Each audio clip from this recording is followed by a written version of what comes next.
Hello and welcome to the highlights of the semi-finals of the Magnus Carlsen Chess Tour Finals. Well, what turned out to be the final day of the semi-finals, Magnus Carlsen just about managed to escape Ding Liren's grasp and he went on to reach the final.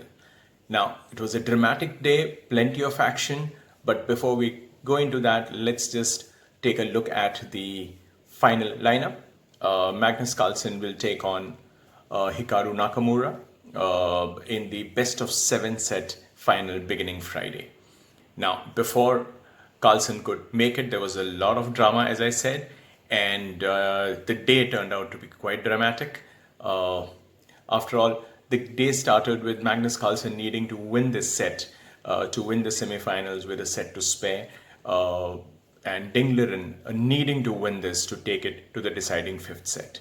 But Ding Liren, the day actually belonged to him because he did something that we haven't seen in the chess world for a long time.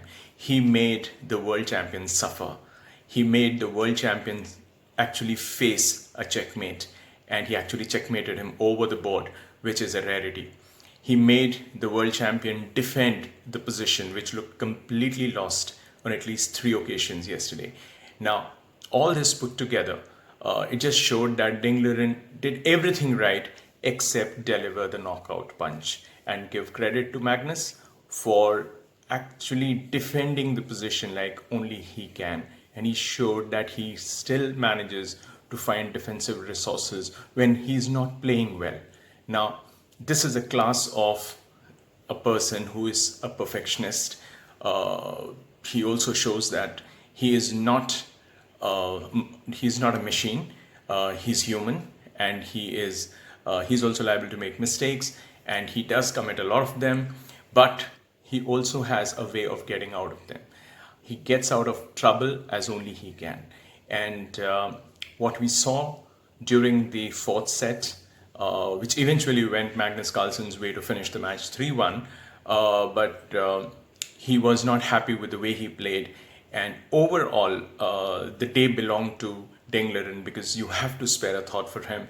He's starting his games at 10 p.m., goes on to play well past 2 a.m. every day, and then he, of course, has actually shown that why he's world number 3, why he has beaten Magnus Carlsen a couple of times in the past. And yesterday he almost took a set off Magnus Carlsen to make it 2-2. Now let's take a closer look at what really happened. Set 1. Well, this was where Magnus Carlsen probably had his best time of the day. He chose a line which was to counter a line chosen by Ding Liren, which is called the anti-Moscow gambit, and this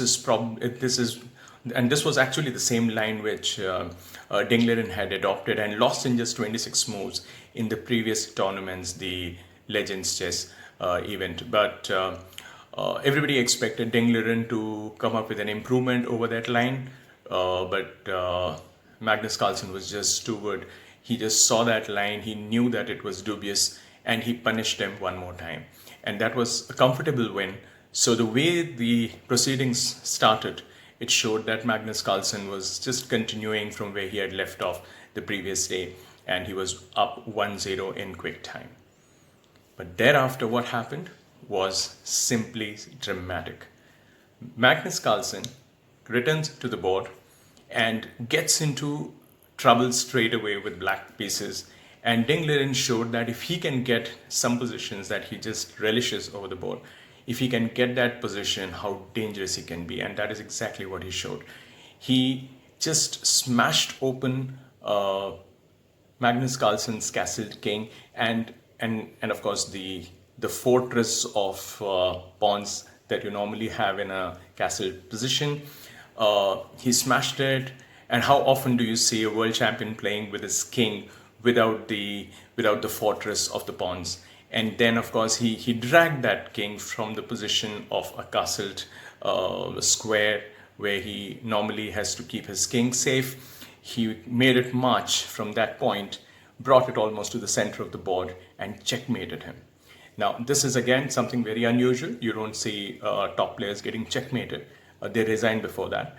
But there was a lot of questions being asked on the social media that why did Magnus Carlsen play till he got checkmated? And in his defense, the experts and some of the GMs felt that normally when your opponent plays so well, it is only wise that you let him finish the match the way he wants it. But that was actually not the case, because when Magnus Carlsen was asked after the match that why did he play till he got checkmated, his response was that, well, I wanted to resign, but before I could actually do that, there was a one move checkmate which I didn't see. He says normally when these things happen over the board, it's just that you don't see that last move mate, and you suddenly realize that the game is over before you choose to resign. So that's what happened. Well, the world champion got checkmated, a rarity, as I said, and that set the tone for the remainder of the evening. 1-1, Dingleren on a high, and Magnus Carlsen just realized that he had a match on his hands. Now, off to game 3. Now, game 3 and 4 of the rapid games both had Dingleren calling the shots. Ding was on top. He got into positions where he should have converted them. He had his options. It was like he had an open goal to score, and he just didn't get the shot right.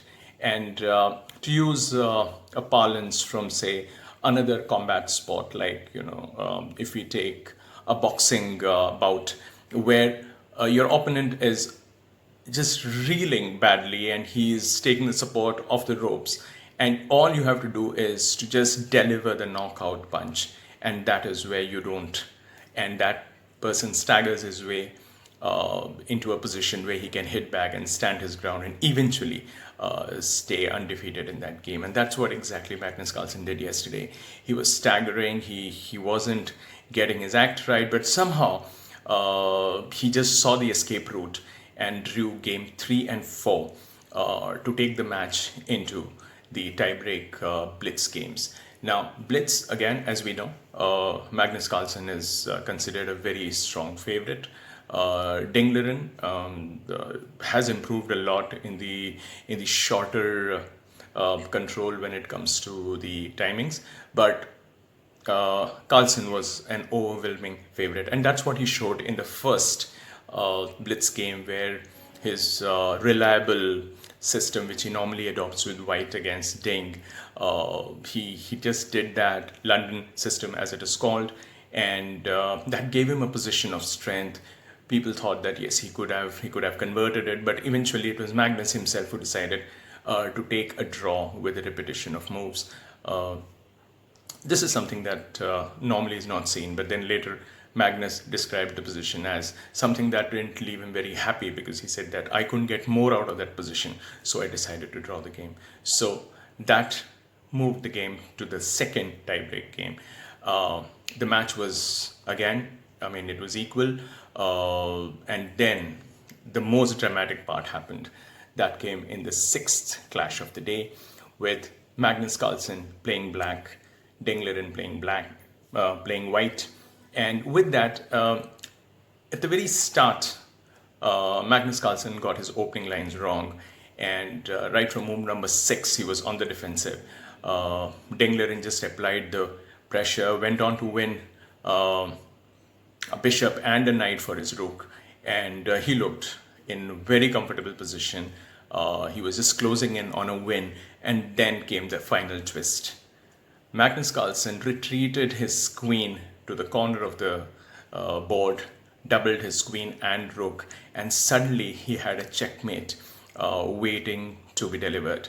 This was something that Dingleren missed, and thereafter, of course, it was a lost game, because in that one move, the whole game, the whole set just swung, and from heavily favoring Dingleren, it came into the favor of Magnus Carlsen, and the champion didn't let this opportunity slip by. He just nailed it, and Dingleren was shattered. He was holding his face. He just left the board, when he saw that he had reached a point of no return. There were no more comebacks for him, and he resigned. And that brought a dramatic end to a contest, which will be remembered for a long time. Not because the way Magnus Carlsen won his set number 2 and 3, it will be remembered more for the way he defended inferior positions in set 4 to win. As I've always maintained, that sometimes in chess, you don't have to necessarily play and win. Sometimes you defend well and win, and that is what he did. He won the first and the last games of the day by just seeing something which Ding didn't. So give credit to both the champions. They dished out a very exciting fair, and that sets up the final, the most awaited one between two players who have been probably the most consistent players on the tour so far, Magnus Carlsen and Hikaru Nakamura. So I'll be back with the preview of the final tomorrow. Till then, it's bye from me. Thank you for watching.